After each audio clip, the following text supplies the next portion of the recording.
welcome to those of you who are on this call. For those of you who are on our call last Saturday, welcome back. For those of you new to it, my name is Sid. I'm with the Vocal Seniority, and we are currently hosting this session with Stace Rierson as our guide. This will help us work through our biases. And today's session, we're going to talk about how you actually do that. Sid, why don't you stop your camera? Yes. Okay, so I want to quickly, two things that are important to know. One is that anybody that speaks openly in this thing, this is being recorded. But if over the course of this you decide that you do not want your face or your voice to be part of that recording, which will be published on the Vocal Seniority's YouTube channel, all you have to do is, I'll put it in the chat, send email to info@thevocalseniority.org, or just put in the chat that you don't want that to be there, and before it gets published, I will be editing out any piece of this where you appear, okay? We want to respect people's privacy. This is meant to be a safe space to be able to speak openly. The second important thing is to introduce you to Stace, who is going to be our guide for this program. And as soon as I introduce Stace, I'm going to be shutting up for the rest of the way because she will be it. So Stace Rierson, she began her activism in Milwaukee, Wisconsin. She has taught a variety of race and social justice courses at Midwestern universities, most recently at UW-Madison, teaching about the effect of systemic racism on families of color. She's also a cycler, gardener, hiker with her dog, and does things other than help us all learn. So with that, I will shut up and take it away, Stace. And that is, instead of UW, it's University of Wisconsin, just to distinguish between the W's. Because people might say, I didn't know there was a dub in, a Madison dub, but yeah. I'm a Big Ten guy, so to me, UW is University of Wisconsin, so sorry. It is? Well, UW, but UW is Washington. Okay, I'm gonna mute. All right. Also, if you put in the chat that you don't wish to have your voice and face included in the recording, it'll be edited out. If you could also put your shirt color so we can easily identify you, that will be really helpful. All right. I will start with the land acknowledgement, which is new to me this summer and demonstrates that as a social justice activist, I am always learning and open to new ways of thinking and new resources. This is my land acknowledgement. As we come together to learn and share today, I would like to acknowledge the traditional, ancestral, and unceded territory of the many Indigenous peoples, including Warm Springs, Wasco, and Paiute Native American tribes. It is important to me to acknowledge the land I am on and learn how to be more inclusive, since my ancestors were white colonizers and enslavers in the United States. Let's review from last Saturday.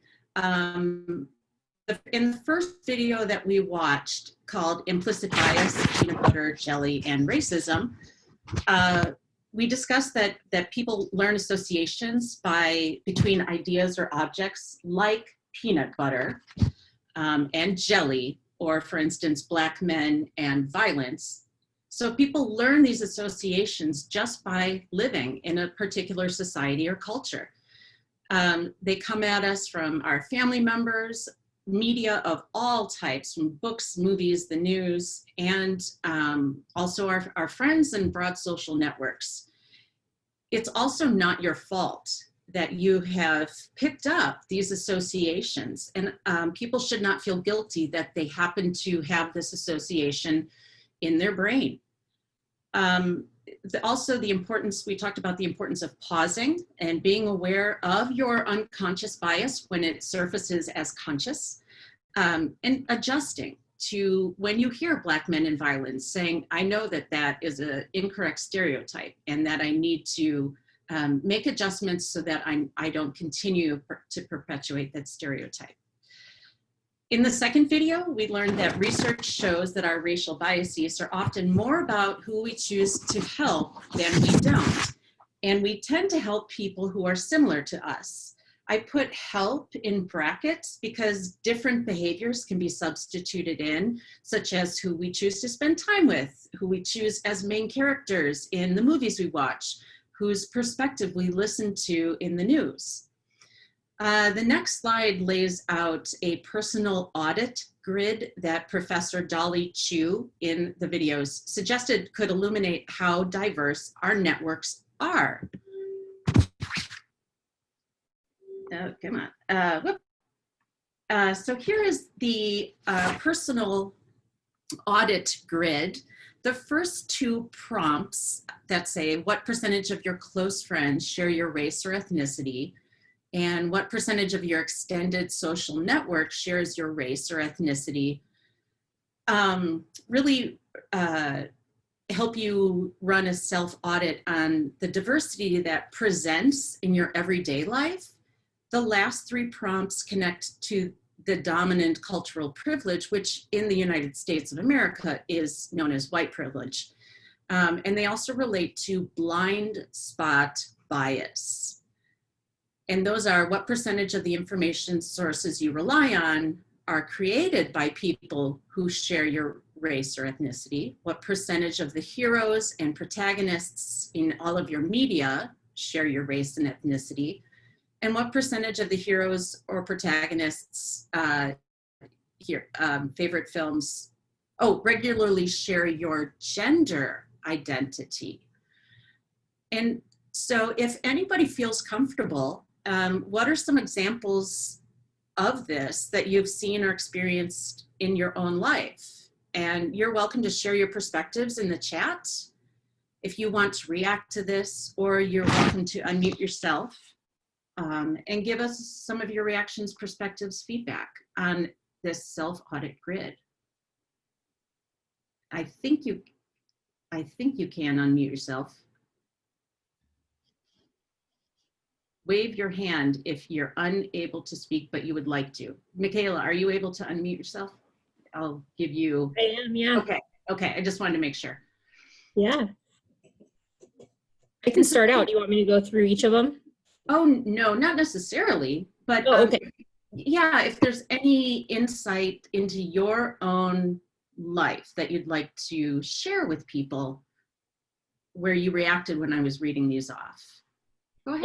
Yeah, one of the thoughts that I was having was about my, the various stages of life that I've been through. And so, one of them being my hometown and growing up in an area that was predominantly white. There was very little mixed race exposure, I guess you could say, in that small town. And then when I went to college, my surroundings and my friend groups definitely diversified a little bit more. And then now today that I'm working in this being welcoming cities and being an advocate and an ally, I've seen my friend group completely change from what it was when I was, a decade ago. So I thought that's just something that came to mind. Yeah, the evolution of your social group. Mm-hmm. Thanks for that.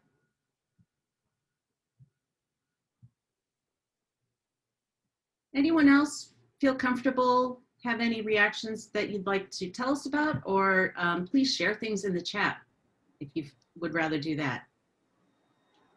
One reaction I have is reading through this is how it would take concentrated, determined effort to change those percentages. Just going through life, making it this far, they don't change. It's something you have to be aware of and work on, I think. Totally agree. I'll chime in. My name's Owen, and I wasn't here last time, and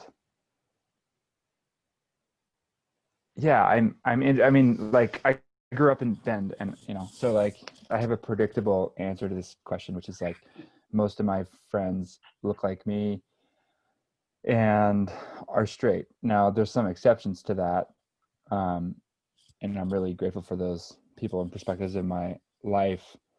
And I'm sort of wondering where this is going, because I,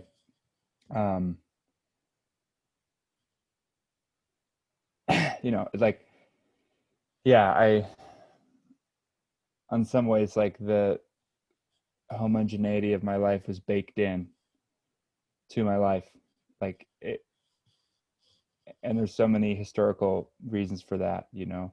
Yeah. So yeah, I'm wondering like what's next in this process, because yeah, I mean, that like Erin said, you know, I think one of the things I'm sensitive to is also not wanting to like seek out, you know, a Black friend so I can feel better about myself. And so that's why I'm kind of wanting to know where this is going, because I value diverse perspectives, and I don't want to like tokenize someone and sort of, because that just feels really effed up, for lack of a better word. Like, yeah. And I've seen that happen in myself, or that impulse at least of like getting a little hit and like, okay, I was like, okay, I feel better because like I have this friend who's different from me. Yeah. And just so you know, that will be briefly addressed, Owen, today in the videos. These are really short 2-3 minute videos, but they will touch on that idea of tokenizing somebody. Yeah. So let's see. How come I'm not on the video? That's okay. You will Okay. be. Start talking. Hi, Stace. This is Gail. We haven't met yet. Hi, everybody. So Michaela, I was reacting. I've been in the background listening as Sid's been helping get this set up. And Michaela, when you talked about your life experience from I think you said becoming more heterogeneous in your friendships. So mine has followed the opposite trajectory. Growing up in Australia, outback Australia, small town Australia, my father was a minister, so we were always engaging with minority groups, and my father really had a soft spot for alcoholics, and they were mostly young white men who were down and out. Then I lived in Japan for a year, traveled with Sid for a little bit until we found out we were pregnant, and ended up in Ann Arbor, Michigan for 3 years, which was very diverse. Then we moved to Colorado Springs, and I thought, oh my gosh, it is so white. I didn't think it would ever get whiter than Colorado Springs, and then we moved to Portland, and I'm like, holy cow, it's white. Can it get whiter than this? And then we moved to Bend, and I will just stop there, except to note that I find myself now when I see a Black person going, oh, look at that, a Black person. And how bizarre is that to have you know, a diverse community just be the norm, and you know, not taking note of what has become difference by virtue of this being a very, very white town. So I'm going to mute myself now. Thank you. And I was curious, Gail, where are you from in Australia, in the outback? Let's see. So I'm a preacher's kid. So we moved every 4 or 5 years. So we're in the far north, which of course is tropical. Darwin. No, not Darwin, in a town called Broome, Western Australia. Well, first of all, a tiny little town in South Australia on the edge of the Nullarbor Desert. It's wheat and sheep farming. And then Broome, which is tropical. Then the town of Geraldton, which was quite small at that time, and is similar climate-wise to San Diego. It's wheat and sheep farming, dryland farming. We absolutely froze when we moved there from the far north. And then blue-collar Perth, the city of Perth, and then one of the wealthiest parts of Perth, where none of us felt comfortable at all. Unfortunately, I only had to live there for a year. Okay. Well, thanks. We'll connect about that later. Okay. All right. Any other reactions to the self-audit?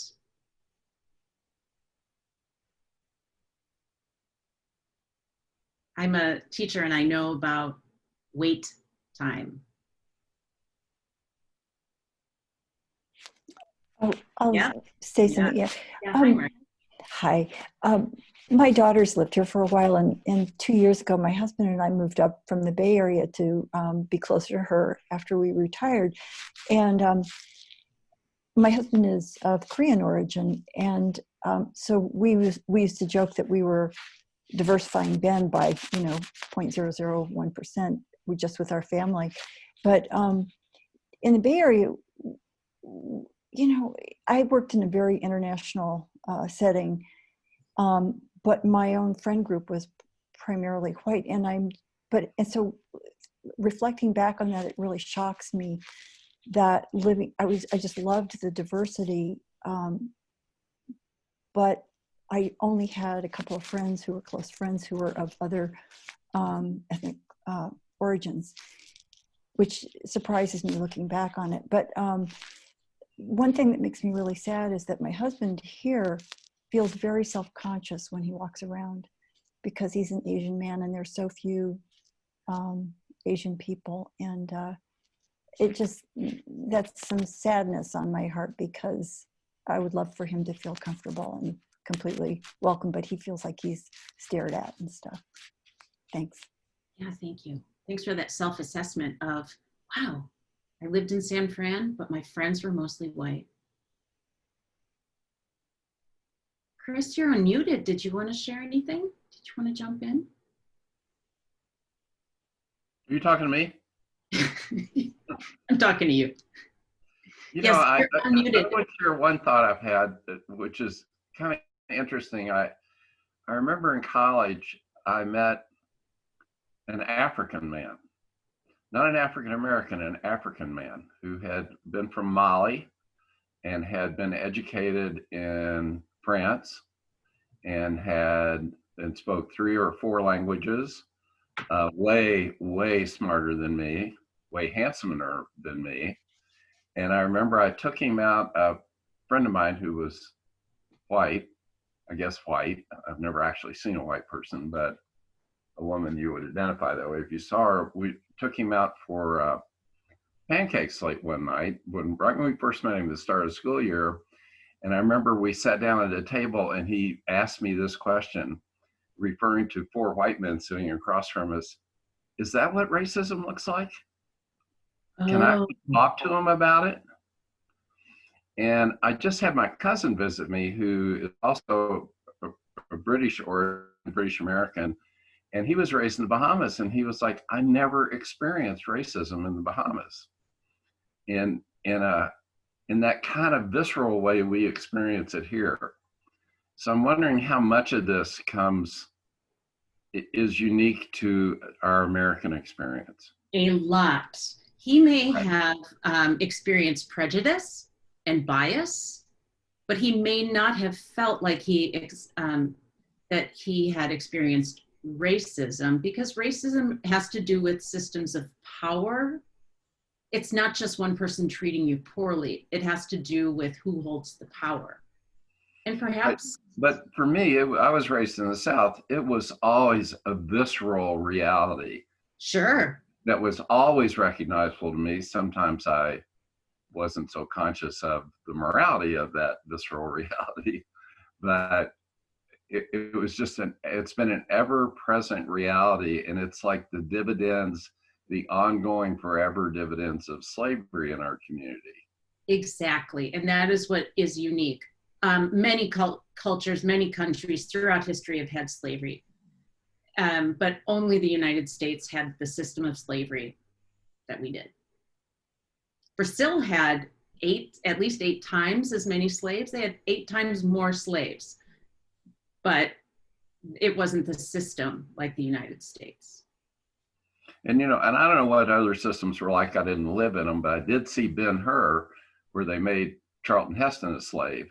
So it never occurred to me that slavery in other historical settings were racially defined. They weren't. Yeah, it was defined by who you captured. That was just a movie. The movie might not be true. So. Yeah, and not everybody looks like Charlton Heston. And Marilyn's laughing. Yeah. Any other reactions before we show take a look at the first video?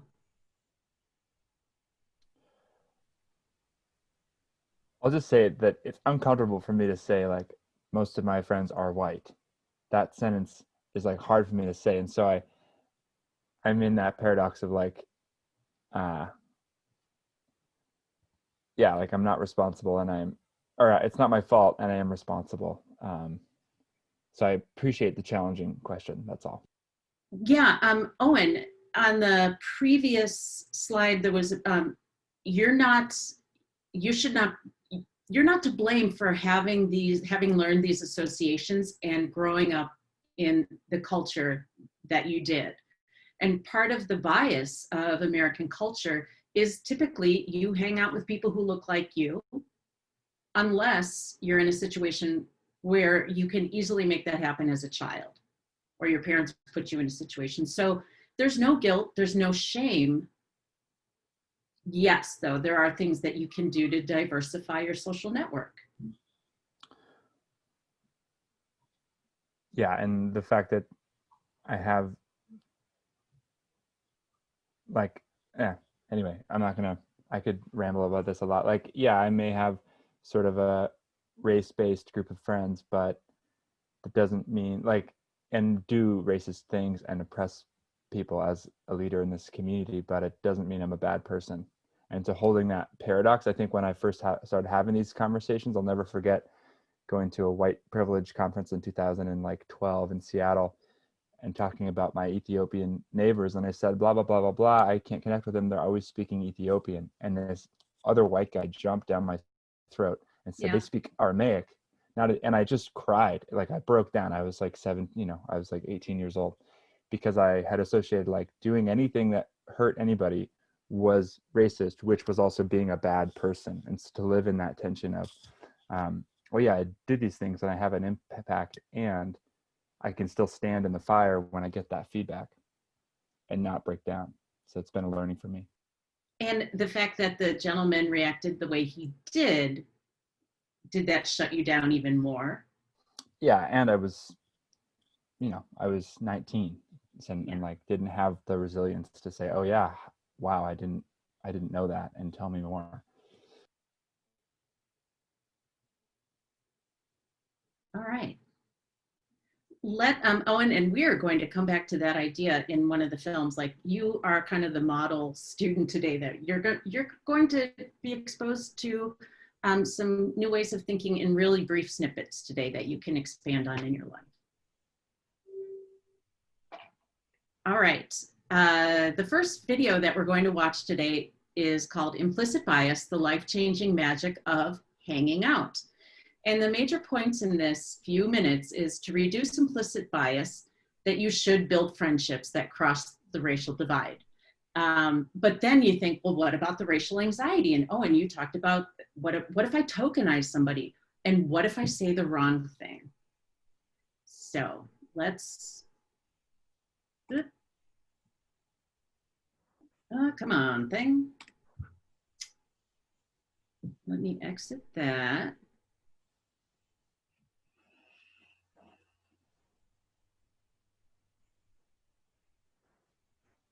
I am going to stop sharing for the moment so that I can bring up the video.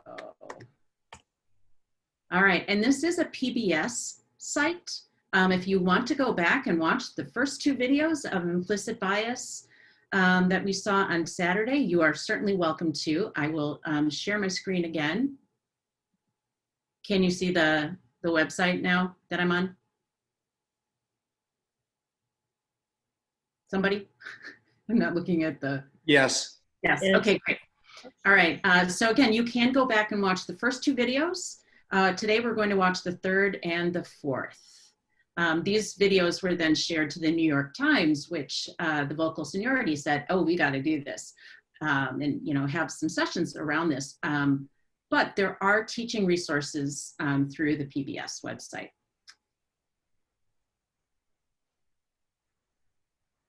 Okay, I'll start play and then make it larger. I'm a white male and I am prejudiced.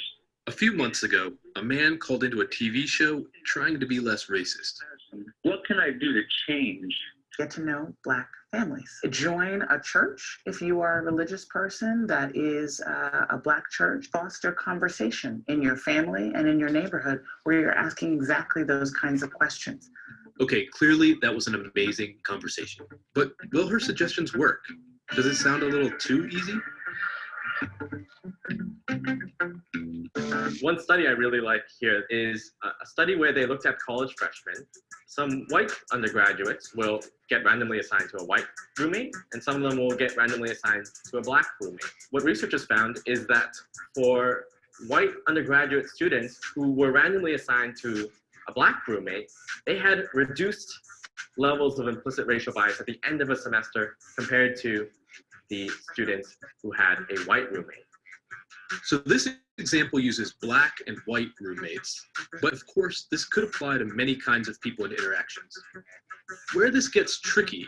Now, I'm not suggesting that one just goes out in an artificial way and start curating diverse friendships. And I would hate if someone came up to me as an Asian person and they're like, well, I wanna get to know Asian people better. And so I'm gonna make friends with Calvin because he's Asian. Okay, so don't literally walk around carrying a checklist, but know that spending significant time hanging out across racial lines is backed by science as a way to start tackling bias. And so your ability to just say, this is what I have these fears and prejudices, and I want to get over them, is one of the most powerful things that we can do right now at this moment in our history. So thank you. Next time, you have to be careful not to overthink things. Overthinking things can lead to racial anxiety. Okay.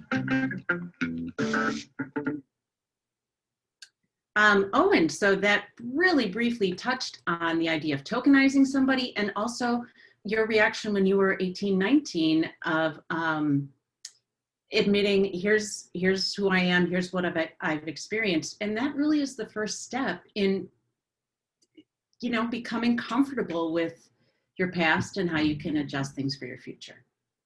All right, in 2 to 3 minutes. So moving on.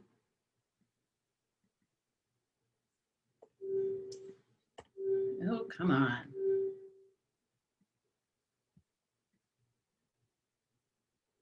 Okay.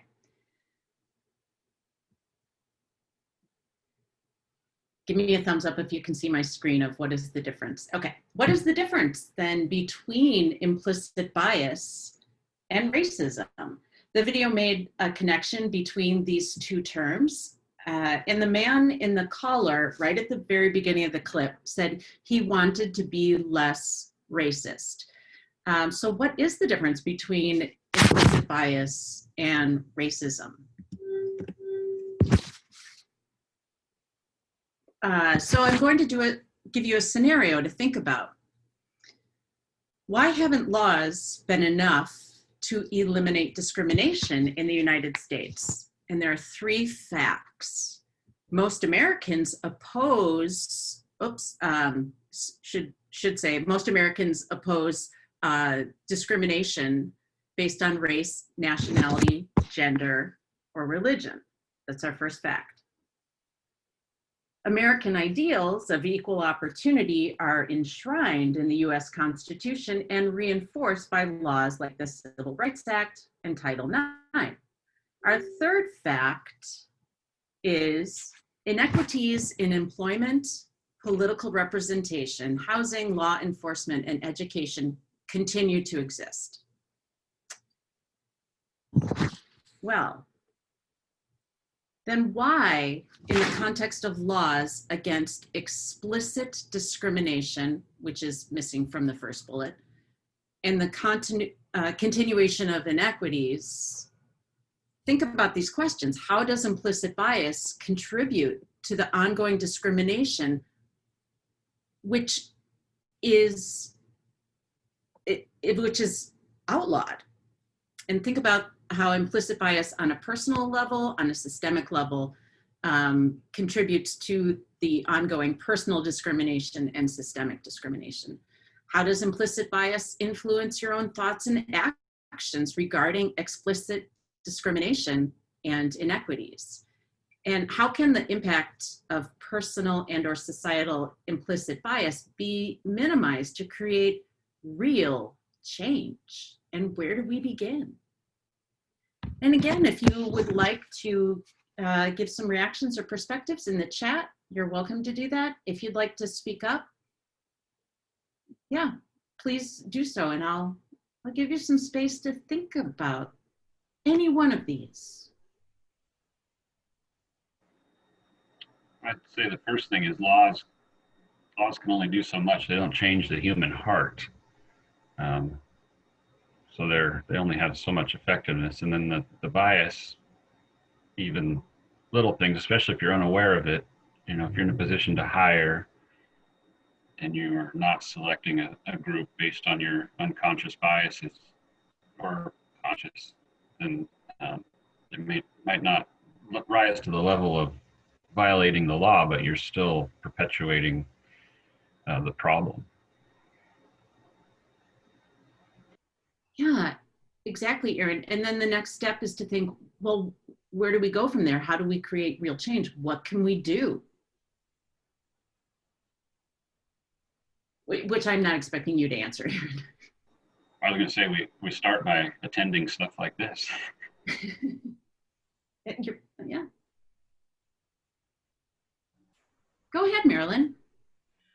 Well, I just got finished watching I got the DVD out of the library about the Reconstruction after the war, and, you know, when supposedly the slaves were, well, the slaves were freed, and then for a little while, they had a pretty good life, but then there was this backlash from people who, and I think it goes back to fear. It's how much is fear underlying all of this? You know, the fear of the different. And I guess I wasn't raised prejudiced. I grew up in Portland, Oregon, on the white side of town. And so I wasn't around Black people then, and I haven't really been around them that much in my life, except in college and when my mom needed taken care of. We had this incredible caregiver who just was wonderful, that was Black. But, you know, I just wonder, it's like, it's what you learn as a kid, and how do we get beyond, you know, having just taught people as a kid? I don't know. Yeah.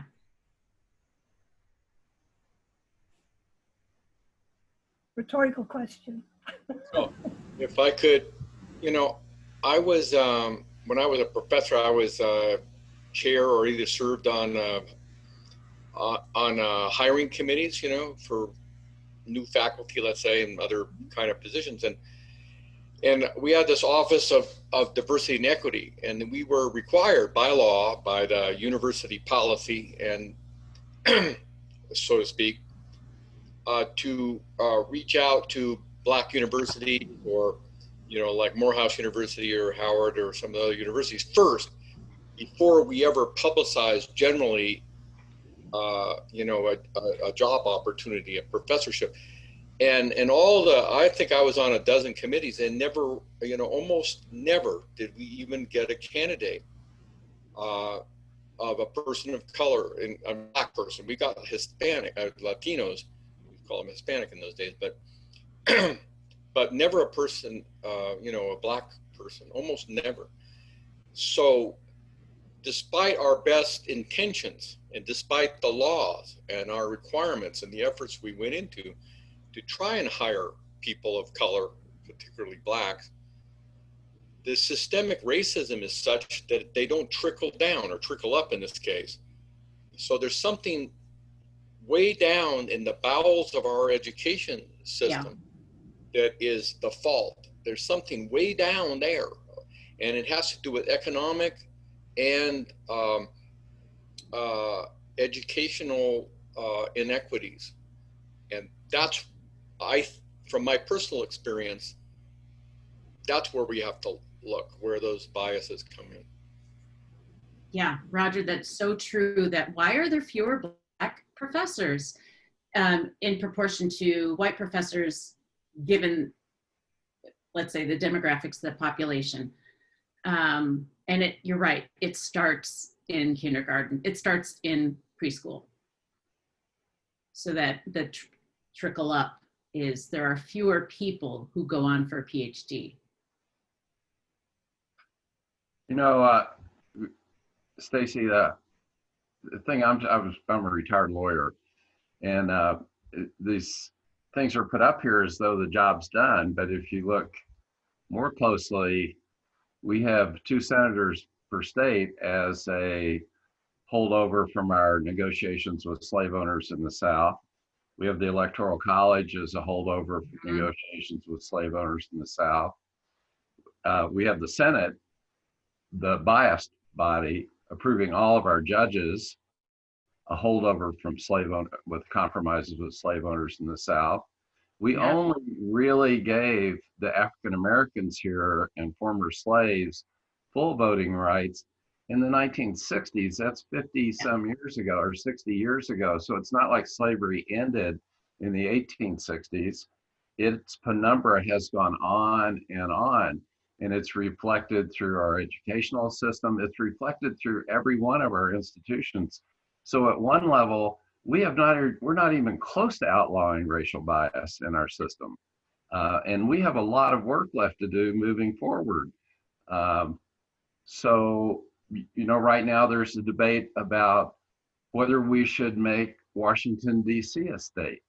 Well, that disenfranchises a lot of African Americans by them not being able to participate in our legislative democracy, or Puerto Rico, and not allowing them. Although I'm sure there are African Americans there as well, but there are definitely a lot of brown people. So a lot of non-whites, for sure. And those things tend to continue the institutionalization of racism. And so I just think that at some level, the focus on our personal responsibility for doing it is too narrow. And I can't personally change that whole system, but I can play a role in changing it in a broader sense. So we're not done at the legal level either. Oh, no. Yeah, totally agree. You know, I really appreciate your saying that, Chris, because I wonder what would happen if we turned the question around. Instead of looking at racism, what if we looked at white supremacy and put the magnifying glass on that? Like, because I think that all these laws and, you know, the redlining and all that stuff all those things have been put into place to maintain white supremacy. Just a question. I just want to add something to what Chris said too. For me personally, the thing that has really impacted me in terms of turning within, getting introspective about my upbringings and about the way I have my implicit biases, is when I have gone on and looked up the historical record going back and seeing all of this stuff that I had absolutely no clue about. And Chris brought up the issue about how the Constitution and the way we set up everything was kind of a caving into the Southern slave owners. I found that out too. But the other thing that was really impressive is the magnitude of the economics of slavery was unbelievable. I had no idea. They compare that at that time to oil now in terms of the power and the impact on the social economic whole system. You know, it was huge. And boy, that's a hard one to turn around.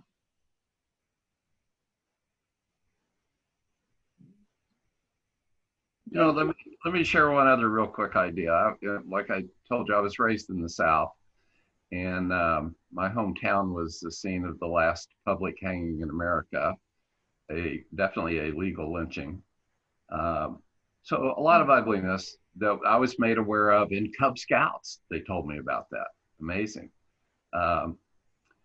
But one of the things that I observed in the South was that racism's kind of at a personal level, not an institutional level. It's sort of like a pyramid. In the base of the pyramid, the largest number of people are people who are racist and don't know it. And above them are the people who are racist but don't want to be. and above them are the people who are a little bit racist. And it goes up to a pinnacle, which is the hardcore Ku Klux Klan type people. Mm-hmm. And what I saw happen in the South generally was at the bottom of the pyramid was you could get to it. You weren't going to convince that Ku Klux Klan grand dragon, but you could talk to the people at the bottom of the pyramid and begin to lower, and that's the biggest mass in the pyramid too, and begin to lower the effect of racism in our community. So for instance, I watched my dad on the school board help integrate our public schools. But later in life, he became a racist, and he became a racist because he saw a mixed race couple one day in a restaurant, and it freaked him out.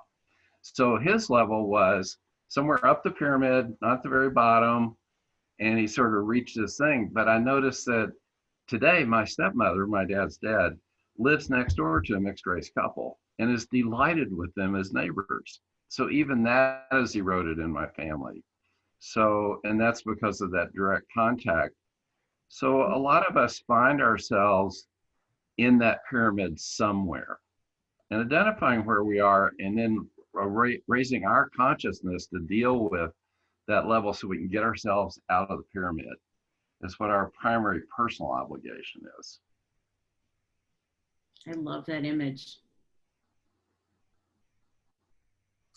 I'm going to hopefully happily embarrass Margie. Margie has said many brilliant things in my friendship with her. And one of the statements that Margie made that I put into a slide for a presentation in July, I want to show you, Margie, because what you just spoke up about reminded me of what you said a couple of months ago. So let me share that. All right, can you see that, the slide? Give me a thumbs up. Okay, so it started with the idea of no one is born racist, that Ibram Kendi, who is a really famous author, stated.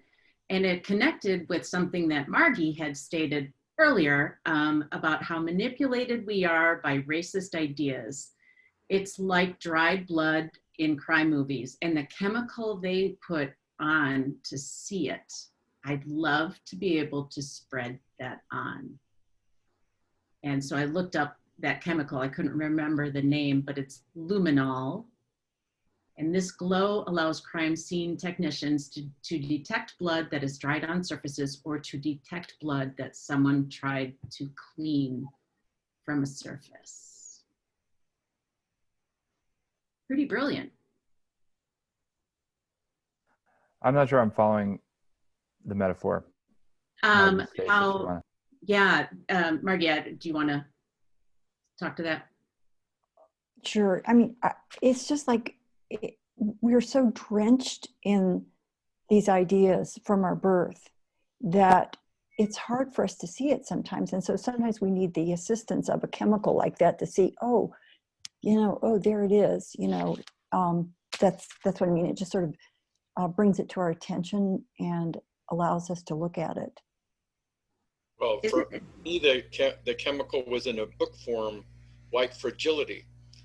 And it shocked me into recognizing that even though I didn't think of myself as a racist, that I have that bias, that there's a spectrum that Chris called a pyramid, but it's, to me, it's, nonetheless, it's a spectrum of racism. So if you were to place that chemical on all of us, according to White Fragility, we'd all have some stain. It's just a matter of intensity of the stain.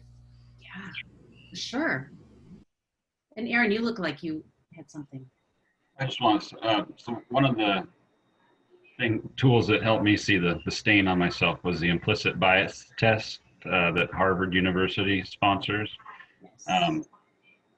And along with the White Fragility book too, it made a good point that, here we are, a bunch of white progressives, I'm assuming, and she points out that we're one of the biggest problems because we come and we think, we're free from sin, we're going to save all these people, and you do more reading like that book, or you do that implicit bias test, and you see where you have to start, and it's with ourselves. So yeah, that implicit bias test I went through the the stages of grief, of denial and anger and finally acceptance. Thank you for sharing that, Aaron. Yes. I think we ought to stay aware that our racism isn't only directed at African Americans. I noticed at the beginning of the whole COVID event, right when we hit about 50,000 deaths, TV announcer after TV announcer said this is the same as the number of people who died in the American War in Vietnam. Yeah. Well, no, it isn't. 5 million people died in the American War in Vietnam, but apparently they were discounting the 4.5 million who were Asian. Right. They were only counting the 68,000 Americans who died. Right. Later they corrected it, by the way. If you watch now, no one says that on TV. They say Americans who died in Vietnam. So apparently somebody in the newsroom called them on it. Yeah, that's good. Go on. Yeah. Well, my question, Beth, based on the assumption that we're all a bunch of white progressives and there's no persons of color on the Zoom today, you know, I would like to ask you, Stace and the others, if we assume that we have some stain to some degree of bias or racism in all of us, do we have the right to understand and therefore act upon a system to try and correct it? And one of the points of that White Fragility book was maybe we don't understand it well enough because we're not Black and we're not Latinx. Maybe we don't understand it enough to be able to rectify the circumstances. And I'm not sure I agree with that, but I want your opinion. Well, my opinion is what if we do nothing? Then we'll perpetuate the system that we have. So something has to change. However, in my opinion, it should not be white-led in a, like, we're colonizing this. Like, I don't want to be the white colonizer. Anybody else have? Well, I'm going to answer to Roger. I bet you thought I was white American. I'm white, but I'm Hispanic. Mm-hmm. And I was listening to all of you and all the things that, you know, are in the air nowadays. And I had lived in the United States for over 50 years in various states, California, Massachusetts, Hawaii, and now Oregon. And I went through all changes and all different types of situations. Like, for example, in California, one time I was hired because of the equal opportunity employment. They needed to hire a colored person, but they chose me because I look white and I could blend with everybody.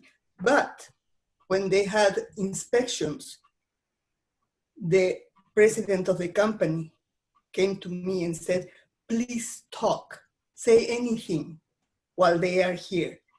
And I didn't understand then why it was that. But obviously throughout the years and my experience through university and everything else, I came up with the realization that yes, I was a pawn put there to just save their butts. And that unfortunately hasn't changed. And I love this group because I have to say, you are pretty much, we are pretty much in the same era, because I had been in other groups of younger people and they don't understand that because they haven't lived it. But we here are kind of coming from the back where things kind of started changing, but they didn't, and they changed it in the wrong way and this and that.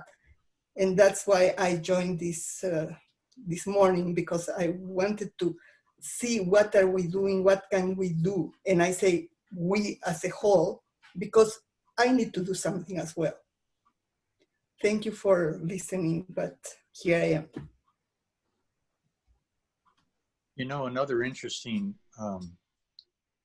place to go beyond that is, and I ask myself this all the time, if I do see something that I feel is racially unjust, and I'm there, I'm present, you know, what is my accountability and responsibility to speak up? I'll give you an example, and I think this was on one of our Zoom talks a while back. A black gentleman talked about his daughter who worked in Bend in one of the bread companies, you know, that sells bread. And she's black, and an elderly white lady was going up to the counter and said to her, get me somebody else to help me. I don't want you to help me. If you were present and heard that and experienced that, you know, what would be your reaction and what would be your action, do you think? That's what I asked myself, because that's crucial too. I can tell you, I would have effing exploded. But at the same time, there's a part of me that says, listen, we're all human. We all make errors and mistakes. We all have implicit biases that control our activity. How can I communicate that in a way that is not going to be so confrontive that you just get a reaction of defiance, you know, to that whole process? There's learning to be done on my part to know how to do that best and in a way that honors that person, but at the same time you get your point across that's important to you too. It's really tricky. Alan, you could have stepped up and asked specifically that that woman help you and expressed her, I would like you to help me, right? Because this other woman's afraid, right? We're dealing with fear here.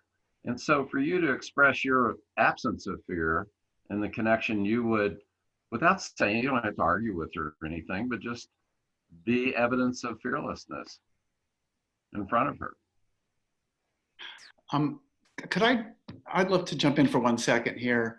With a similar, here, I believe that all of us really want to believe that we would step up and do that. Yet in the moment, that tends to be harder than we think it is. And let me give a quick example of this where, and it's going to lead to the main point that I wanted to make, which is that at one point I had to go in Bend to the county clerk's office to get some information for our son who was moving to Bend, and he needed information from the assessor, okay? And so I was at a place where I needed something from somebody.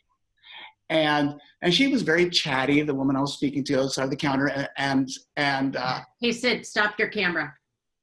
Oh, okay.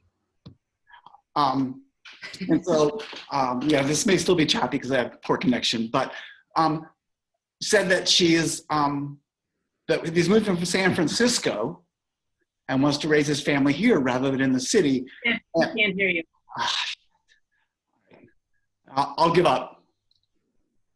Okay, if you can hear just these words, in the end, what we do on a personal level is important, but in order to make change, those in power have to be willing to give up some of that power, or else nothing changes. The one bar dilemma. Yeah. Yeah.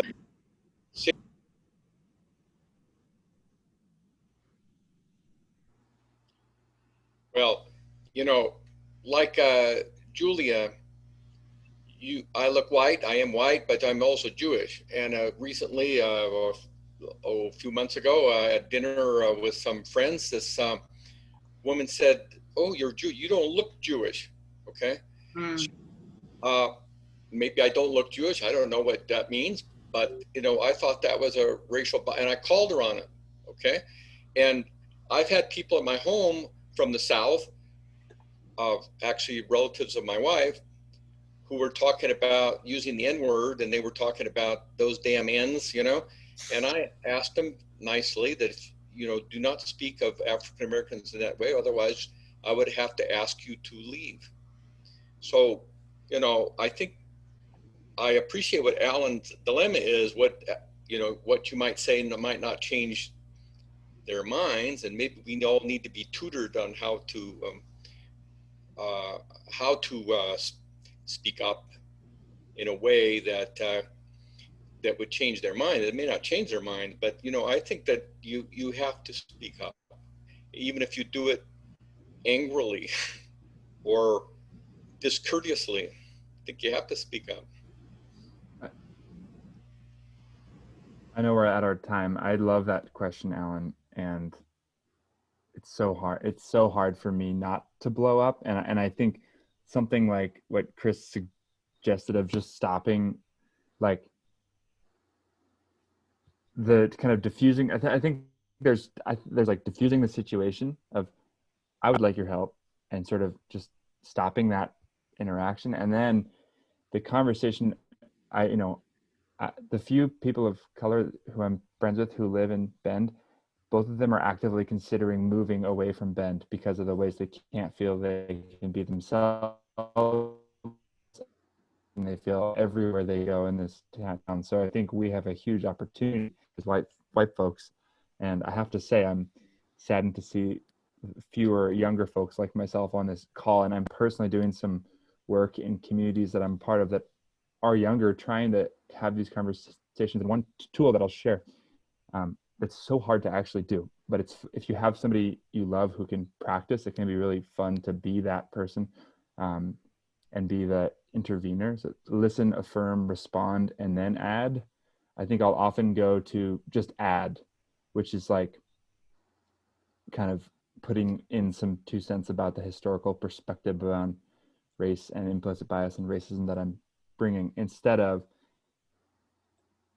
giving that person. And it's hard, you know, to like listen, especially when you don't agree with somebody. Yeah, and to offer empathy. Hey, it sounds like you're really scared. It sounds like tell me more about what's going on for you right now. I think that's where we as white folks have an opportunity to build relationships, and it's tricky. So that tool I got from another mentor around this work, and it's proved helpful for me, to slow down enough to not do the calling out and the divisiveness that I don't think is actually, it's such a tension to speak up and to offer everyone compassion and empathy that we all deserve. Yeah. You know, another good example of that, do you remember back when John McCain was running for president against Obama, and he did that town hall where that lady made some, I don't know if it was a racist remark about Obama, but it had something to do with that kind of a tenor. And John McCain's response was amazing. He called her on it right there on the town hall and said, ma'am, that is not the way it is. I know Obama. He's a good man. We do differ in the way we look at things, but he is a good man and he has a good heart. That was an incredible scene and a beautiful way of handling that situation. I know that we're running over, and I put in the chat, it was scheduled as an hour. If you need to depart, we understand. I'm going to stay here and continue the conversation, which is great. We even have another 2-minute video, which might open up even more conversations. So, but if you do need to depart or turn off your camera and step away for a while, we understand. So, Alan, in response to what you said, we, in a group that I'm involved in, that Roger's in and Sid's in, I circulated a speech by Robert Kennedy the night that Martin Luther King got killed. And what happened in the speech was that this human being, privileged Bobby Kennedy, speaking to an African-American audience in Indianapolis, brought compassion to the fore. And if you just Google Bobby Kennedy's speech, Indianapolis '68, it'll come up. There are several YouTube versions of it. It's about 4 to 6 minutes long. And it really is just a profoundly touching example of cross-cultural communication at its core. Like, how do you strip away our differences and get to what makes us alike so that we can communicate with each other? Mm-hmm. And you know, I'm just made to go one step a little bit further. I was filling out my census form. Do any of you have a problem with this? There wasn't a place to write down human in the space of race. There was this place to write down Caucasian, which means that you were accepting the definition, racial definition, based on some skull that somebody found in the Caucasus Mountains 200 years ago and decided to call that the perfect human skull. And it was just bizarre. And it's so bizarre to me that we tend to go to focusing on our differences than focusing on our similarities. And which is, by the way, another Kennedy speech, but John Kennedy, that Roger circulated, which was John Kennedy's commencement address to American University in November of '63. You know, one of the things I've learned from Stace, which has been very impactful for me, if it's okay if I share this, Stace, with you. In several, at least 2 different instances where I've been with Stace, she's kind of reacted to somebody saying something. And I really wanted to know what that was all about. And what she taught me when I kind of debriefed with her was there's a place that you go to, you notice a difference, you might feel fear and uncomfortableness and all that kind of stuff. But there's another place you go beyond that when you start to go to a place of saying that is either inferior or superior to something else. That's where you really get into trouble when you go to that place. That is an incredible slippery slope. And you've got to be cautious of that. I have to be cautious of that. I'm not sure. I'm not sure exactly what you mean by inferior or superior, even though I'm the one who said that or something. When you put a belief system of qualification on that is better than something else, it goes to a different, higher level of discrimination. You could say, okay, I understand. I see that your skin is a different color than mine. That's fine. You know, it is different, you know. Yeah. But if you go to say, but your skin color is not as good as mine, that's a whole different area that really gets you bogged down in injustice. You know, you're in bondage then. You're in bondage to those feelings and to those ideas and beliefs. So how do we acknowledge the difference and celebrate it? By just doing that. By actually acknowledging it. Yeah. And aren't we all native earthlings? I think I am, I think. but you know, this might seem idealistic, but you know, we're all just here. We got born, and we got born someplace and to somebody, and we're here and we have this, and to me, I don't know, I'm almost reverse. Is there such a thing as reverse racism? Because I almost, when I see a Black person, like I said, I haven't had that much to do with Black people. It's like they seem kind of exotic to me, and they seem like they know a secret that I don't know, that they know something. And what they know is what it's like to be looked down upon just because of what they are. And, you know, I don't know, it just seems like they're special, which is kind of worse. I mean, we're all special too, but I don't know, we're all just human inside. And, you know, I don't get it. But like I say, I haven't experienced it a lot. I did experience one encounter with a gentleman, a Black gentleman, and he hated me because I was white. And it's like, I'm sorry, but this is the way my parents, you know, got together, and here I am, and here you are. So I don't know. It's like we're all 99.99% the same genetics. Mm-hmm. You know? In fact, as a biologist, there's no biological concept called race. Right. It's an artificial construct of culture. So, you know, we are all genetically, as Marilyn points out, very, very similar. So there's no such thing as race from a genetic standpoint or a human biology standpoint.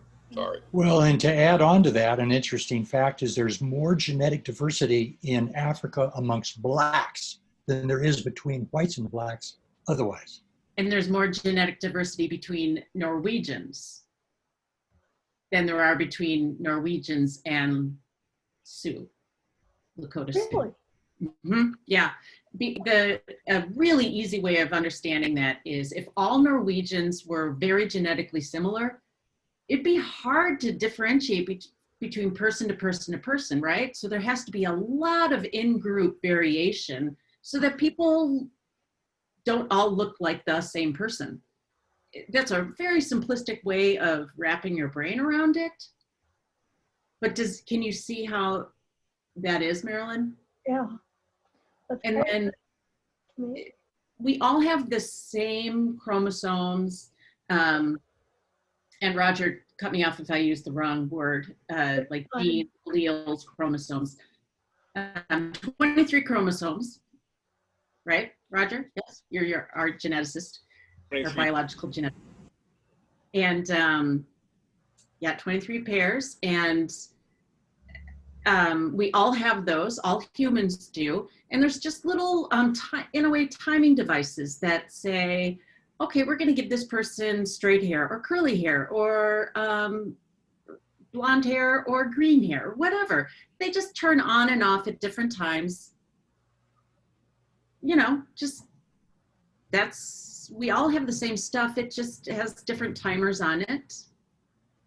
But then if I'm talking to someone who's very prejudiced, they would just, you know, poo-poo all of this, I guess. Well, sure, but they need to come to one of my classes. I mean, what I think of is when I taught in northern Minnesota, and I would have young undergrads, young white undergrads, let's say white male undergrads who were very resistant to the idea of ethnic studies and having to take an ethnic studies class for their college requirement. And by the end of the semester, they scientifically got it. They knew there were scientific, like they understood the science behind it. It was then their heart that has to change, as somebody said earlier. Just because, Aaron said that just because there's a law doesn't mean your heart changes. But race is, as I said, it's a cultural invention. Mm-hmm. And authoritarian peoples, leaders and otherwise, use those classifications in order to develop some discrimination. And of course, we all know what happened in World War II, in the 30s and World War II, to Jewish people, or Judaism is not a race, it's a religion. And we know what happened in this country and elsewhere when slaves were discriminated against to their peril. So it's all it's a political, cultural invention in order to exploit or otherwise discriminate against create an other, create the other. And when you create the other, it justifies your own terrible behavior because there's this greater threat. So it's all what Chris comes back to, all based on fear. There's last fall I discovered a podcast called the Seeing White series, and it's done in partnership with Duke University, so it's not a nothing source. That covers where this whole idea of whiteness comes from, and it tries to look at it from, instead of, usually our studies are about where does black come from, Latino, but this is where did white come from, and it goes through how we developed this idea of a white, especially in the U.S. and there's a lot of, I can't recommend it enough. I keep trying to get people to listen to it when I can, because it opened my eyes to why am I white, and Julia's Latino or Latina, where did this come from? Because science, although some would say science doesn't know, but we better. Science says there is no difference. It's like the roses in the rose garden. They're different colors, but they're all just roses. So. Oh. That podcast it's a podcast. It's called Scene, SCENE, on radio, and it is amazing. And they have a whole series on democracy too that just has opened my eyes. It's unbelievable. I did want to just share a quote by Rachel Carson, which I think is kind of a bottom line situation that we're all in and struggling with at the moment, and probably forever. She said, "The human race is challenged more than ever before to demonstrate our mastery, not over nature, but of ourselves." The human race is, can you say it again? The human race is challenged more than ever before to demonstrate our mastery, not over nature, but of ourselves. And that probably That's- came from Silent Spring, didn't it? Yes, I suspect so. Yeah. But it's that idea of, if you want to understand reality outside yourself, you really have to go inside and understand your own perception of reality. Because that's where it's all coming from anyway, before you can really judge what's happening out there. I'll put that in. An interesting historical reality is that Black is not a definition of race historically in America. It's a definition of property. And in the South, there was a whole science of it. Like, if you could still be property if you were half Black, a quarter Black, an eighth Black. And I think it went all the way up to a 32nd. And then you were no longer considered property. So it was a property definition. And if you think about the South, these were primarily Christians who enslaved these other human beings. And racism was this giant backflip they did to not apply their Christianity to these other human beings they were enslaving. And that's a huge step to take psychologically. And so in part, that defines how deeply ingrained it is in white people, this racism, because they had to ignore so much of all their other values to get there. And all of our great leaders, George Washington, Thomas Jefferson, they all had large groups of slaves and they were huge landowners. There's a really interesting story about one of Thomas Jefferson's great-great-grandson, or some kind of number of greats, grandson, who would appear to be African-American. And I heard him interviewed on the radio, and he said, yeah, I used to, in school, I'd raise my hand and say, hey, teacher, that Thomas Jefferson, he's my great-great-great-grandfather, and they'd send me to the office. But now, he says, we have come to the point where we have family reunions that are multiracial. And what did it take to make that step? I mean, that's the crucial step, isn't it? To accepting our oneness as opposed to focusing on our differences. Yeah, but any form I'm gonna chime in here, guys and everyone, and I've got to sign off. It's good to meet you all. I'm grateful, to sit in this circle, and I'm gonna. It's hard for me to leave because I actually want to ask Marilyn a question before I go, and then I'm going to put my email in the chat. So if any of you want to follow up, I got a hard stop at 1:30. But Marilyn, I just wanted, before I forget, to catch. You said, talking about Black folks, you said they just have this experience because of what they are. And I just wanted to let you know that I felt uneasy hearing that language, because I made up a story that that is sort of a subtle way of seeing not who they are and not seeing their personhood, which I think is definitely something that I have in my implicit bias.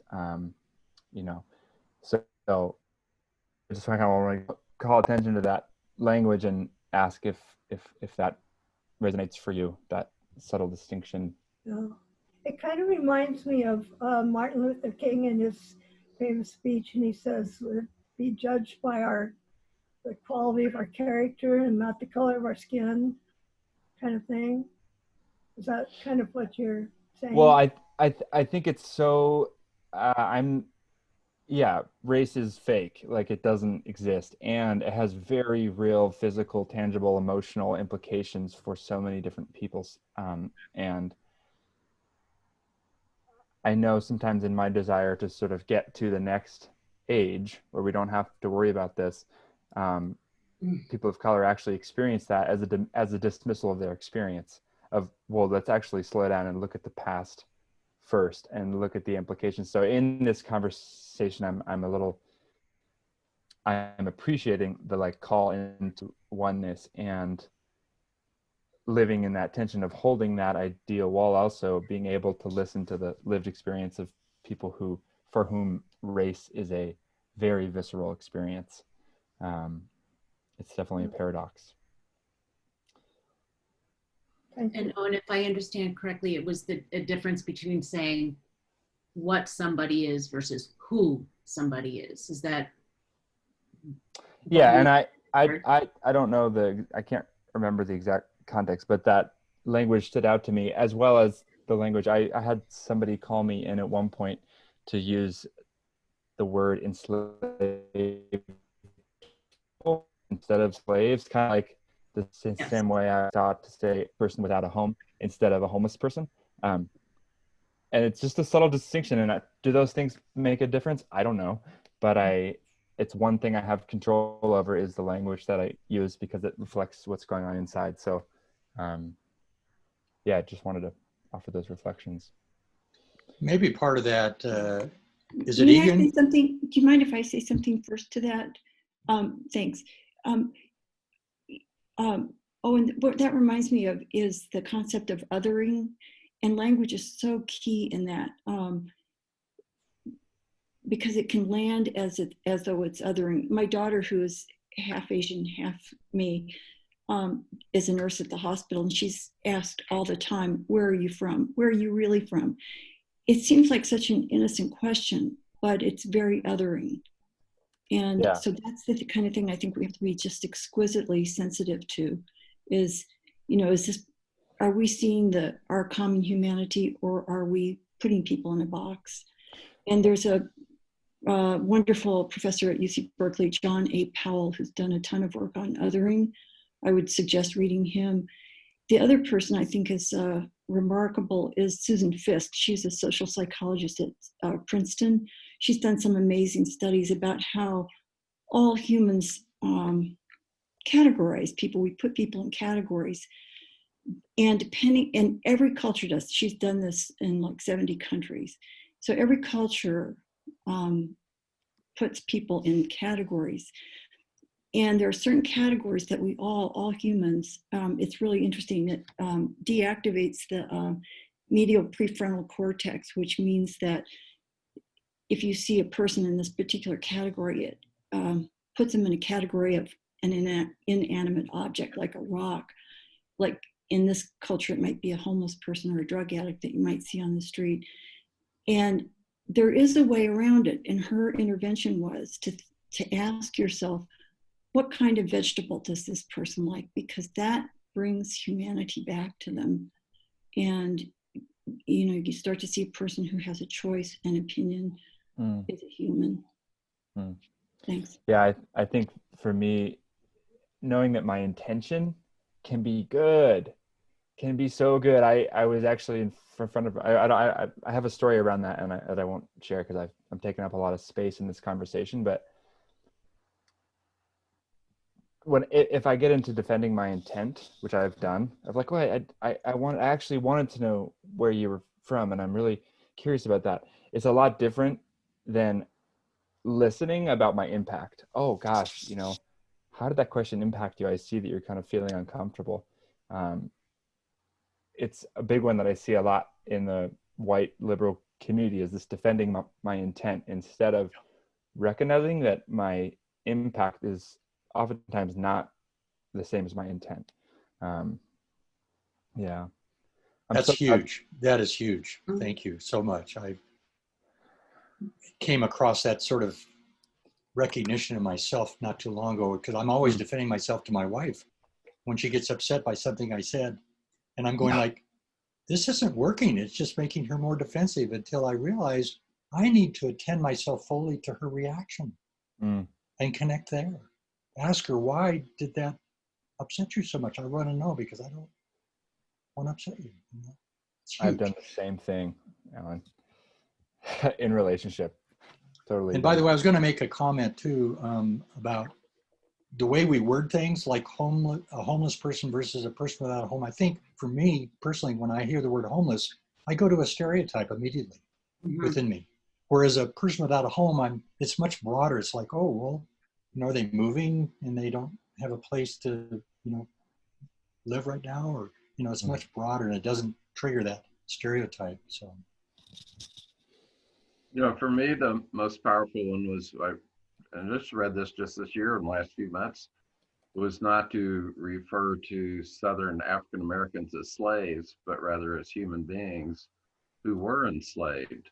Because that puts the onus on the enslavers, doesn't define the human being who was enslaved in a category other than human. But I just have one more question for Margie, and I travel a lot in Southeast Asia, and all over Southeast Asia, you'll hear people refer to other human beings like, oh, they're Vietnamese, oh, they're Cambodian, oh, they're Thai. And I'm like, how can you tell? It's like, I don't know. But here I meet people who are clearly not of the same ethnic origin I am, or even if they appear initially to me like that, I'm really interested in their story. And so how do we get to asking their story? You know, like, how did your family come to be here? I don't know how my family came to be here. I'm gonna look it up this winter. But I just find that interaction could be valuable in exploring our differences with honor in a way that doesn't make us feel uncomfortable. And so how do we do that? Well, I don't have the answer, but one idea that I have that I've talked about with my daughter is if you start telling a bit about yourself, and then, so it's not just like it can feel like an aggressive question, like, where are you from? So if you start sharing something about yourself, and so like, what is your experience with that? Or, you know, like you were saying, I'm not sure where my family came from, and I wonder about that. Do you know where yours came from? You know, so that there's, you know, at least you're both engaged in line of questioning. It's just one idea.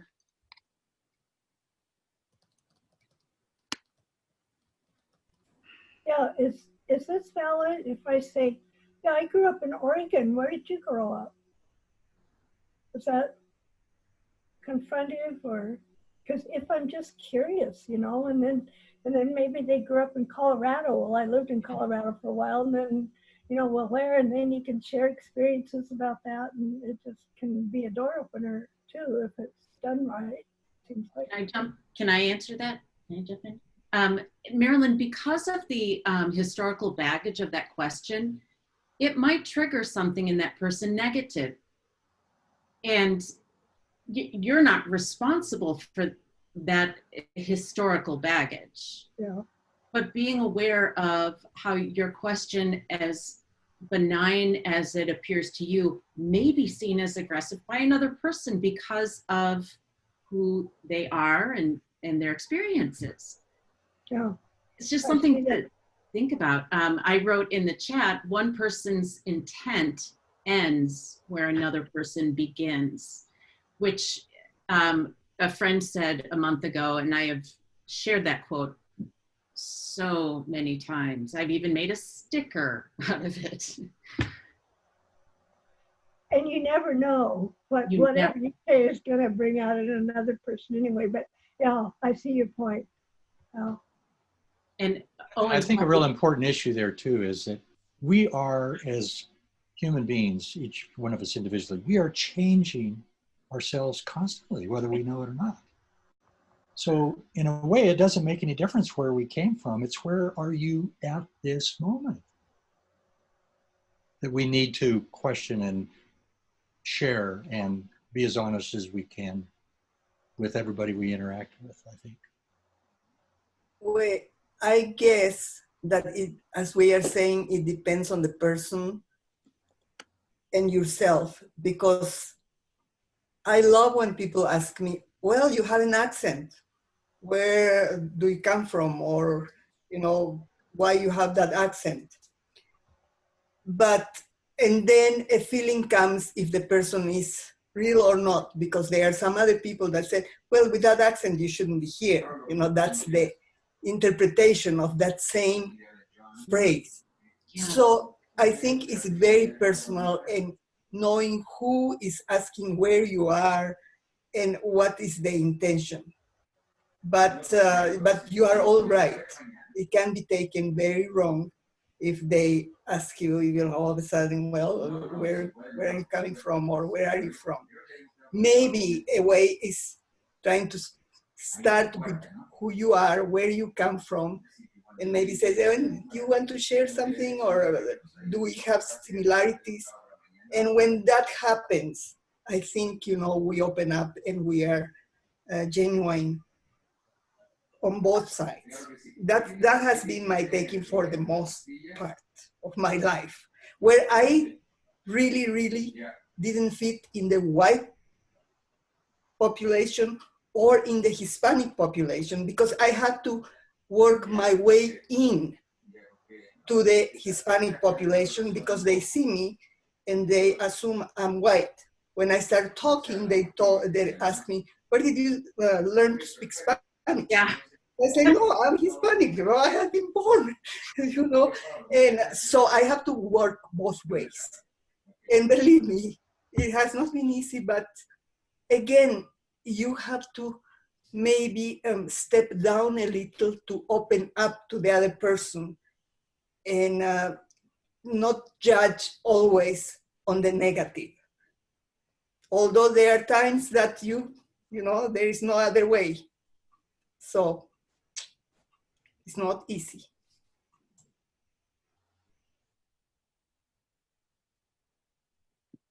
The other thing that I've been learning is that we're never going to always do it right. And being uncomfortable is something that we have to learn to welcome. Otherwise, we're not going to get anywhere. You know, there's a new book out by Isabel Wilkerson called Caste. I haven't read it yet, but I've heard her interviewed extensively about it. And one of the things that just really rang true for me was that she said that when people step out of their particular caste, they feel so uncomfortable about talking to people who are not in their exact caste. And I feel like that was so revealing about our discomfort in talking to people who we see as other. She also uses caste as a like a hierarchical system of power, basically, but that race is the instrument that keeps the power in place. I look forward to reading it. And Margie, could you put those two authors you mentioned? A couple of people, and I didn't get those earlier. I put those in the. I put Isabel Wilkerson in the chat. Yeah, I saw that, but okay. Margie mentioned a couple of other people that either had books or something on it. How would people feel about watching the second video, or do you want to stay on where we are? Aaron? Well, that first video was pretty provocative. Does this mean we'll be here another hour and a half? It might. All right, Chris, you voted. Let's watch another video, but okay. I'm going to go and have lunch in a little bit here. So you can always carry your, or if you're on a mobile device, carry it with you and show us what you're having for lunch. No. No. No, I'm going to eat in private. All right. Okay, I don't care. I've got some salty meat right here. Okay, can you see the screen that I'm sharing? Yes. Yes, okay. So video 4, or number 2 for the day, is Implicit Bias, Why We're Awkward. And the gist of this is the harder we try to act super normal around people of other races, the more likely we'll be super weird. And let's see, stop share, go back to this.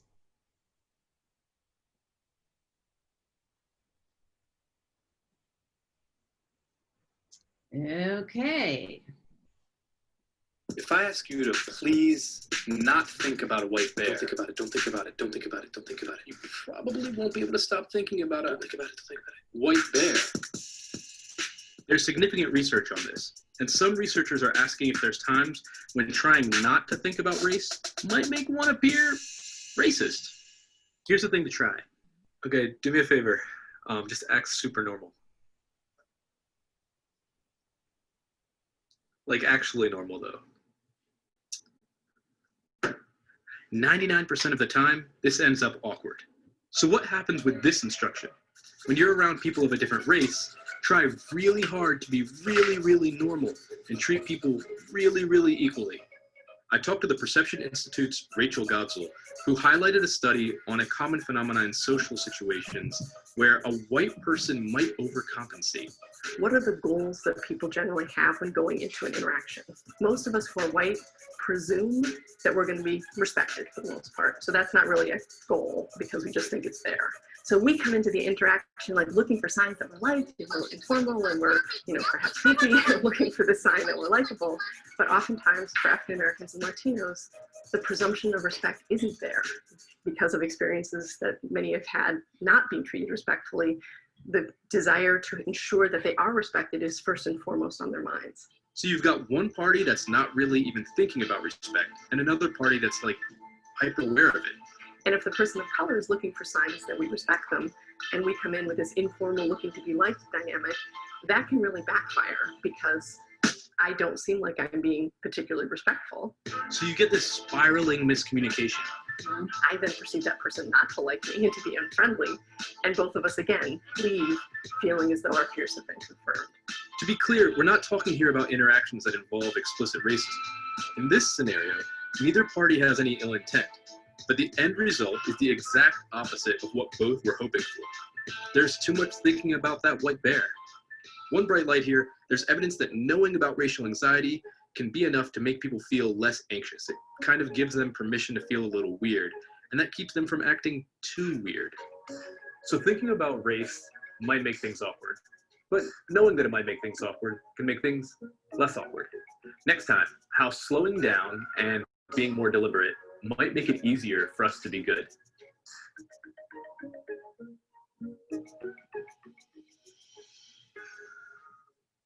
All right, Chris. Well,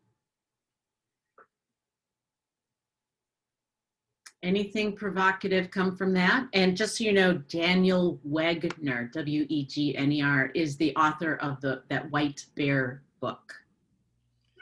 Well, my wife comments that when she sees a person of color, particularly a black person, in Bend, which is a somewhat rare occurrence, she goes out of her way to be super friendly. She's that's a form of racism and bias on her part, that she's more friendly than she would, so she doesn't act normal. Right. Right. It's something that she can think about, be aware of, that trying to act normal makes her seem a little weird. And I think the feeling of being weird is kind of, it falls in the category of a vulnerability, which is really common for all of us to know. And it's really uncomfortable when you're feeling vulnerable about something, regardless of what it is. But to acknowledge you're there, yes, you're vulnerable, but it's okay. Just sort of try to relax a little bit. I don't know. It's just a thought of mine that recognizing it as a vulnerability is kind of the first step to be more comfortable in terms of how you deal with vulnerabilities. Most people will tend, and this is a generalization, to kind of go to a place of certainty to try to cover over their vulnerability. But if you can stay with that vulnerability and just feel it, I think you might be better off. It's uncomfortable, and the way I view it, it's uncomfortable to recognize that you have racial bias by overcompensating and being weird. It's not a matter of vulnerability, it's a matter of, it's uncomfortable feeling that you have when you walk past a person of color or a homeless person or somebody who looks different, and you recognize your first impression is is a bias, and that's uncomfortable. It's not being weird, it's uncomfortable to recognize it in yourself. Sure, but you're not to blame for having grown up in a society that taught you that bias, though, Roger.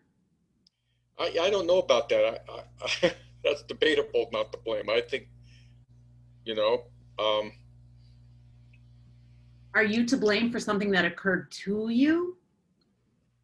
No. It depends on your view of moral judgment, okay? Depends on your view. So Yeah. Children, it depends on your view of that, how they originate. And Jonathan Haidt says there's 3 sources of those moral judgments, one of which is something that children have. It's not learned, it's innate almost. It's not really truly genetic, but it's inborn in the sense that they know what's right and wrong, what's fair and not fair. And, you know, and what they do is what children do when they mature is cultural. The culture teaches, unlearns that, or, you know, deprograms that sense of fairness in children. And that you can resist that if you are strong enough, but most people, particularly kids, are not strong enough to resist it, but you should. I feel guilty about that myself as a kid who 12 years old, or my granddaughter 12 years old, that I might have spoken up, or might have, you know, I can give you a bunch of examples, and I feel guilty about it. I do feel guilty about it. I should have spoken up. I should have done something. That's just my personal experience. I want to comment on that. I really get kind of uncomfortable with the word blame, you know, whether I'm blaming somebody or somebody's blaming me. Where I go with that is, no, I don't feel blame for having gotten experience that's allowing to be where I am right now, but I am accountable for how I use that experience in the way that I react with other people or the world. I am accountable. I don't care where it came from. And for me to recognize that and say, oh, you know what? That doesn't necessarily have to be in command of the way I react in this situation. I understand it. I know where it's come from. I'm going to set it over here and really take some time to reflect on this to decide what would be a much more reasonable way for me to react in that circumstance. That is, for me, really powerful. But I don't blame myself for any of that, but I am accountable. I think we are all accountable for how we affect ourselves, how we affect the people in the universe around us, always. Aaron, it looked like you had a comment too on that. I wanted to say, Stace, I appreciate at the beginning the reminder about not being guilty for what has happened to us, or what, and in part that implicit bias test. I had my 13-year-old son take it as well, and he did better than I, but still has some or the unconscious bias, and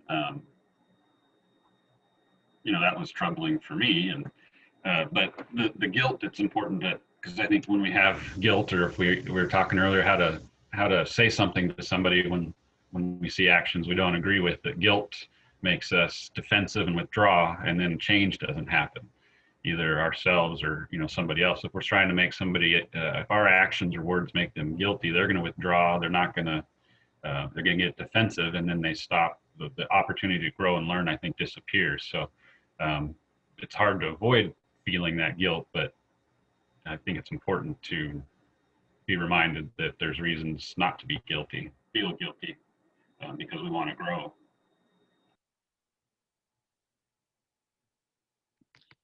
I read an interesting article. It's, I think, from 2015 by a woman named Eula Biss, and it's about white privilege. And she was talking to a friend of hers who said that the word in German for guilt is the same thing as debt.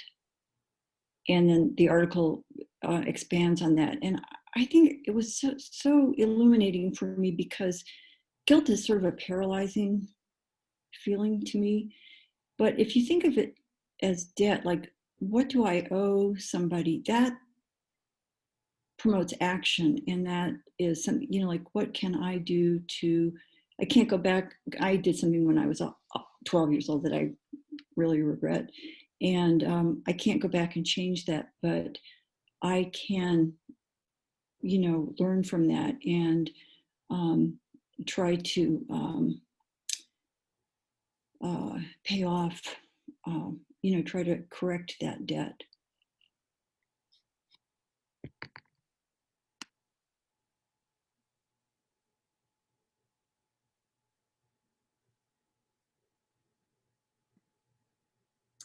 I will share with you a prompt. Whoop. Here's my desktop. Okay.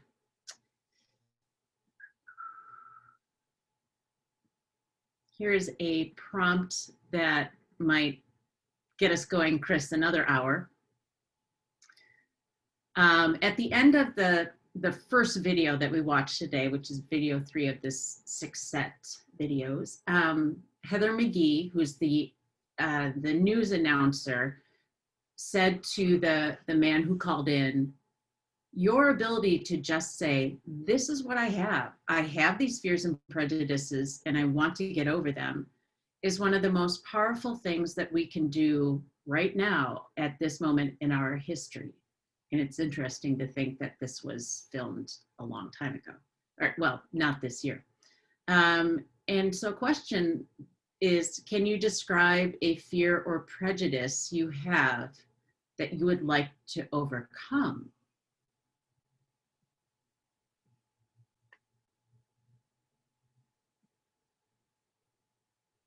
Knowing that we're coming with, this is what I have.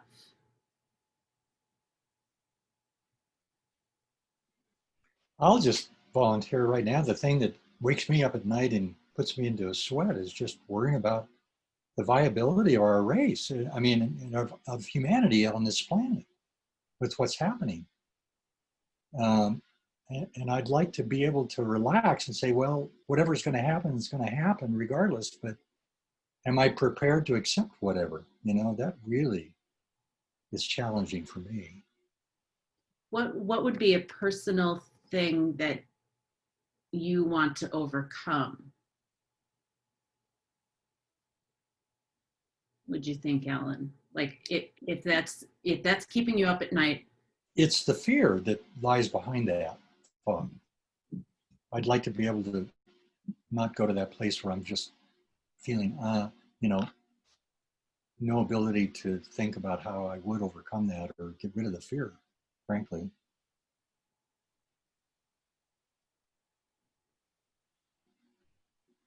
And I mean, there are ways that I know I can practice. You know, my meditation helps a lot. You know, my contact with other people, talking, not necessarily about that, but just exchanging ideas and exchanging where we're at with everything. Sharing, you know, fears with other people can be helpful too.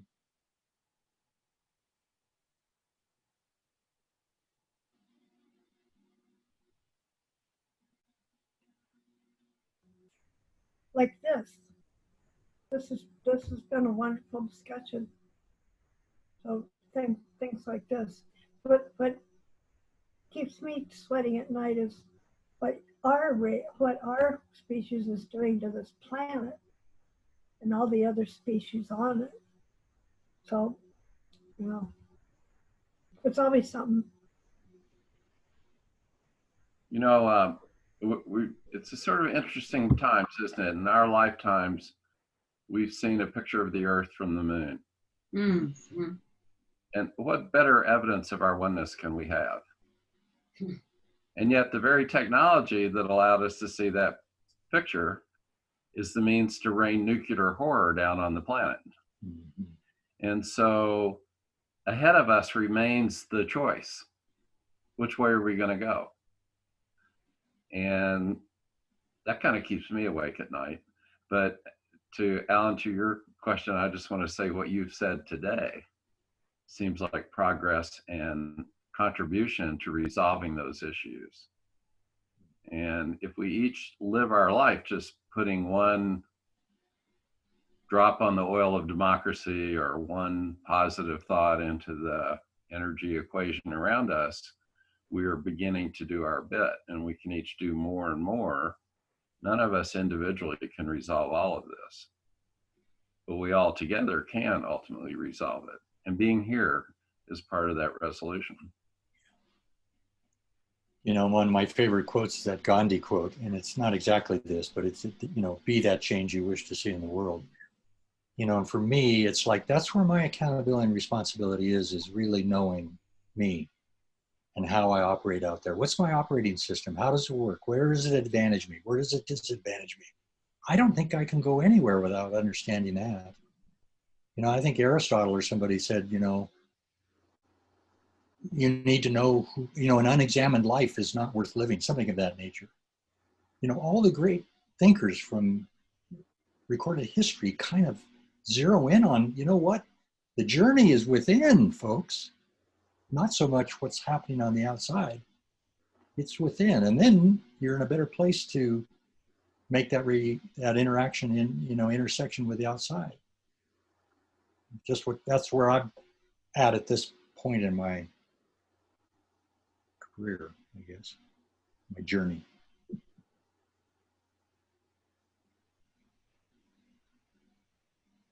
You know, our capacity to see the world that's right in front of us, the joys and the horrors, and not look away, and to process them all with the same compassionate equanimity, is really how we digest those dilemmas.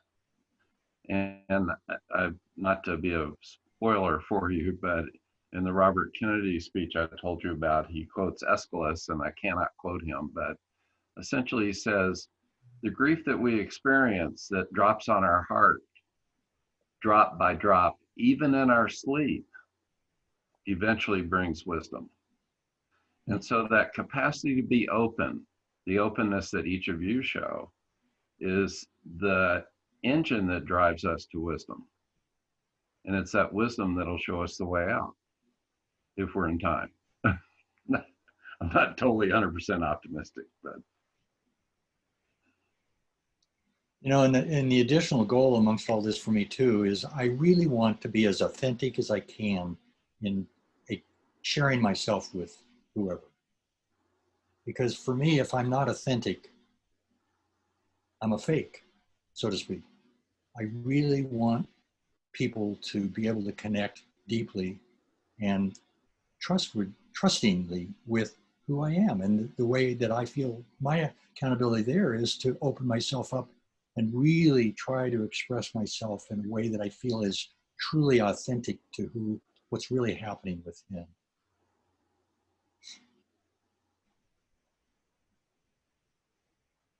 And by the way, I really appreciate all of your comments and everything, because I sense myself that I'm seeing a lot of authenticity here from all of you. And it's really soothing. It's really makes me hopeful. You know, every time I experience that with other people, I have that little bit of hope and say, you know, maybe we can get over this.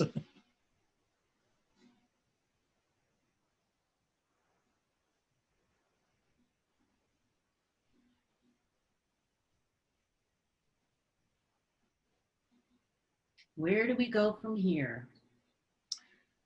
I'm gonna need to leave myself, but. Hey, thank all of you so much. I am going to leave you at lunch. And thanks, Chris, for all your comments. Yeah. There's a good session, right? Good session. It's been fantastic talking with all of you. Thank you. Thank you, Stace. Thanks, Stace. You are welcome. I sat back and did very little work, you realize. And is there one more session scheduled in this series? Yes, okay. Yes. Saturday at 12:30, there will be a session by Embrace Ben, the Fathers Group, Restorative Justice and Equity from 10 to 12 on Saturday. And then I start at 12:30. So, and tonight there is a session, the Immigrant Solidarity Network. I think it's titled No Way Up But North, about the border. And that's 6, maybe, somewhere 6 or 7.